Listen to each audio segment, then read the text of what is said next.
Most offlaners think they're playing the lane right, but they're losing the game before minute 5. In this video, I'll show you a blueprint to fix every minute of your offlane, starting with the first 5, where 90% of the games are decided. Then I'll break down a pro replay using this exact system so you can copy it step by step. If you're tired of getting stomped, this is how you flip the lane. Let's dive in. In this video, we'll focus on two key phases, the pre-game and the first 5 minutes, up until nighttime. Let's start with the pre-game. As an offlaner, the pre-game is all about making the right decisions before the actions begin. This includes your starting items, whether or not to block your wave, and whether you should contest the bounty rune. I'll walk you through each of these choices so you can make more consistent decisions in your game. Let's start with items. There are generally 3 types of builds that you go for, depending on the hero you play and the lane you're up against. It's important to understand the reasoning behind these builds so you can adapt and make better decisions. For example, you would buy a Quelling Blade in lanes where you need to cut trees, like against Hoodwink, Treant, Monkey King, or Nature's Prophet. Or if you're up against a high damage carry like Morphling, who makes it hard to secure CS, Quelling helps to improve your chances.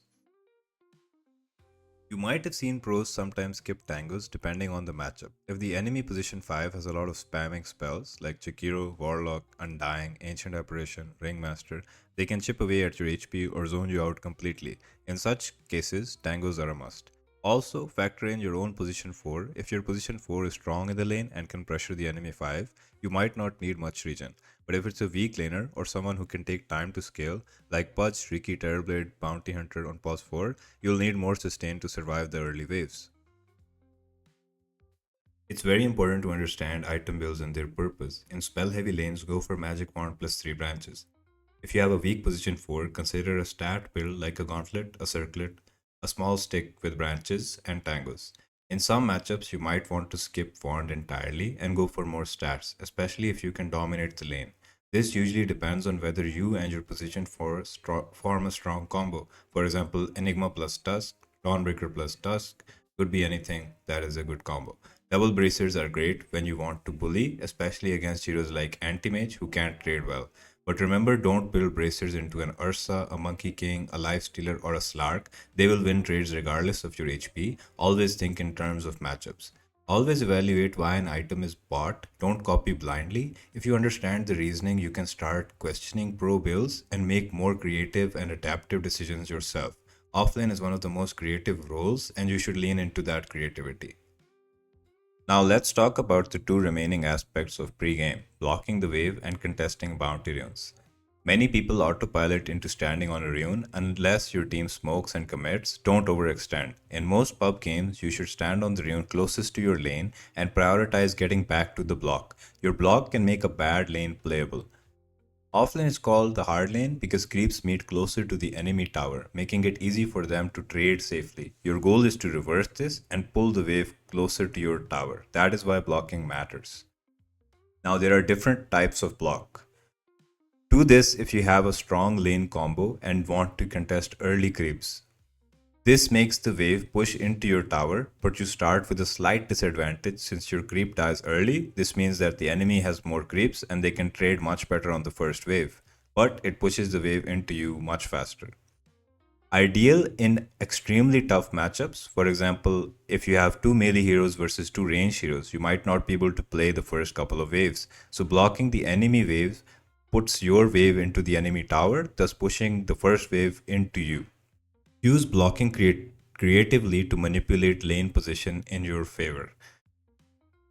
Talking about aggro is essential before we move forward. Aggro is one of the most talked about mechanic in Dota. There are countless videos explaining how it works. The basic idea is simple. When you right click an enemy, nearby creeps will start attacking you. If you want to learn about aggro mechanics in detail, like acquisition range and the rules behind it, you can check out other videos. But in this video, I'm going to go deeper. I'll focus on when to actually use aggro and more importantly, how to use it to gain a real advantage in the lane. In this matchup, Pango aggroes the 3 creeps towards his range creep, and as soon as Void walks up, he starts hitting the Void. He only does this because Death Prophet is busy with the position 4. If both of their heroes were attacking Pangolier, he would not have taken the trade. So it is your job to constantly poke the enemy carry whenever he walks up for creeps, and if your matchup 1v1 is stronger. But if it's not, then you just aggro the creeps and try to take them as far back as possible. This concept is called double aggroing. All you have to do is aggro the creeps, then aggro them again after the cooldown and hit them. When you hit these creeps, you become the closest unit to these creeps. This means that they will continuously chase you because you are the closest unit. They will keep on chasing you until you reach your tower. Some carries like Phantom Assassin or Spectre rely on spells to secure range creeps. Supports do this too. Their timing is often based on when their melee creeps attack your range creep. To counter this, aggro the wave at the last possible second to mess up their timing, then deny the range creep. Mastering when and where to aggro is a huge skill ceiling. Learn the exact aggro range so you can pull from the maximum distance, take less damage, and maintain control of the wave. Now let's move on to the first 3 minutes and how you approach different matchups. Your main goal is to pull the wave closer to your tower and freeze it. Don't auto attack creeps, use aggro tricks, which is like double aggroing the wave or to single aggro the wave by killing your range creep. This will push the wave into you and then eventually it's going to reach your tower and you can freeze it there. So why is it important? You should understand that the lane has three parts. One is near the enemy tower, one is the middle of the lane, and one is near your own tower. You should generally only fight near your own tower or in the center depending on the matchup strength. When the wave is near your tower, punish enemy heroes when they try to contest for creeps. Use the rule last hit, deny, hit the enemy. Deny if you can, otherwise always pressure them when they walk up. And in some situations, you should not even try to deny the creeps, you should simply just run at the enemies and try to kill them. When the wave is in the center, matchups matter more. Carries like Gyro, Razor, Monkey King, Ursa, PA, Dro are all very dangerous heroes. If they have a good support, they can kill you even if the wave is in the center. Play aggressively before level 3 if you can against these heroes. After their power spikes, could be a specific item like boots or a stat item. You have to play safe until you actually get your own item that you can use to counter them. Like for example, if the Ursa has boots, instead of fighting him, you should wait until you get your own boots and then you will feel much safer against the Ursa. When the wave is under the enemy tower, try to avoid pressuring the enemy unless you have a plan for it. You can intentionally push a double wave by pulling your hard camp, shoving a wave, or if the enemy single pulls. Use this double wave with your creeps as a shield to pressure the enemy inside the enemy tower. There's a power spike in the lane that happens very early. If you and your lane partner share XP equally for 9 creeps, you both will hit level 2. This is the first power spike of the lane. If you have your wave in the center or near your tower, and if you get level 2 before the enemy, this happens if you deny more creeps than the enemy or get a kill on the bounty rune. You will have 4 spells against the 2 spells of the enemy, and you can use this moment to kill the enemy support or the enemy carry, or deal a lot of damage. And remember, only do this if the wave is in the center or on your side. Never do this in front of the enemy's tower. If you're serious about getting results and want to improve, I run a private Discord where I coach people step by step, one on one. And here's the thing, if you watch this far, message me on Discord the word Trient after joining, and I'll give you a 25% off on your first package. And we have a community over at school.com called the Dota Academy, where me, Essen, and Payne take weekly classes. We have many permanent members that join us weekly, and it would be a perfect opportunity to join right now. When the 2-minute 30 wave spawns, your job is to push it as fast as possible. This timing helps you fight for Lotus or fight for another objective on the lane, that is either the small camp or the hard camp. Now, if your position 4 is weak, ask them to block the small camp or prepare for the hard camp instead. If your lane is stronger, push fast and pressure for the Lotus. Usually what happens is around the Lotus timing we hit level 3, and usually this is a big part of offlaners and they get really strong around level 3 and one of their spells becomes really strong. This could be level 2 Boar for Beastmaster, level 2 Iron Shell for Darkseer. Both of these are opportunities where you can use them to kill the enemies. When you push the wave, the enemy carry usually has to manage creeps. That gives you a chance to 2v1 on the Lotus, and you might get a kill and you'll for sure get the Lotus for free. So this is a game from ESL1 where Collapse is playing against Tundra Esports and is playing Darkseer. If you see in the pre-game, what they've done here is that they've gone for the top runes because they felt like they were being smoked on the bottom ones, which they were. So they had to be on the top runes because somebody had to take the bounty runes, and they were also scared if at the top rune, if Gyro showed up, then Tiny Solo could not have taken that rune, or if +1 with Gyro showed up, Tiny might have died. So let's see the first wave. Let me slow this down. The first wave, Darkseer blocks 3 creeps and lets one of them go. Why? Because if this creep gets low really early, like this creep is getting low really fast because all 4 creeps are attacking it. What's gonna happen is there's gonna be a window where Gyro has to focus this creep and Gyro won't be able to hit the darts here. But normally, like what Gyro's supposed to do in this situation, as soon as he presses shell, he's gonna use flak and he's gonna try to do as much damage to Darkseer as possible. If Darkseer doesn't shove this wave, he's gonna maybe die because like they're gonna do a lot of damage as they're 2 ranged heroes versus 2 melee heroes. This is one of the worst lanes for Darkseer because Gyro is a hero that can clear the ion shells and Apparition is also a hero that does a lot of damage on the lane. So first wave, he shells himself and the creep and he shoves the first wave in. This is important. Why? Because if he doesn't do this, then he's probably gonna take a lot of damage. Gyro is gonna deny the entire first wave. And the only goal right now for Darkseer is to get his Ring of Health. If he gets his Ring of Health and he gets level 3, he's gonna be very happy in the lane. But till then, it's gonna be really hard. He's not even gonna be happy on the lane. It's just that he's gonna be able to have a recovery mechanism. So you need to have one if you want to play. So let's see how they play for these denies. So this is a mistake here. They're trying to like deny creeps and shit. Like even though it's a range deny, it doesn't really do anything because like this lane is like some lanes are just in general just losing lanes. Like this is a losing lane. The most important thing here is to make sure that you have as much HP as possible to play the lane. So they fucked up. Like when he went for this deny, he lost almost like 200 health. So here he was 340 and he's gonna lose all of his HP. So this is like a big mistake trying to deny the range creep. He could have saved like 200 health or a little bit more over 200. So this is the first mistake that ends up happening. But the rest of the lane they played really well. So now again the problem is Apparition and Gyro. They're playing 2v1 against the Darkseer. Tiny went to block the small camp. This is important. Why is it important? Because Gyro is a hero that will naturally push the lane with Flak Cannon. So what they're trying to do here with Tiny is gonna try to control the camps. It's very important to control the camps against Gyro because he's one of those heroes that can just push the wave and also fight on these camps because he has Flak and he has like all these spells. Like he can use Rocket Barrage or Homing and he's really strong on the lane in terms of the camps. It's a hero that is stronger on the camps. So this is a 2v1 situation for Darkseer. Tiny shoves in the wave, he helps him out. He's trying to help him get some levels on his hero while Apparition is busy. So when Apparition is busy with the Gyrocopter, this is something good for your position 4 players. Now he has the freedom to do whatever he wants. He can play for a small camp, he can play for the hard camp, he can play for the Lotus, he can play for this wave. So he has a lot of options and he has to choose the best one. There is no Lotus, so flowchart, there is no Lotus, cannot play here. Hard camp cannot do shit.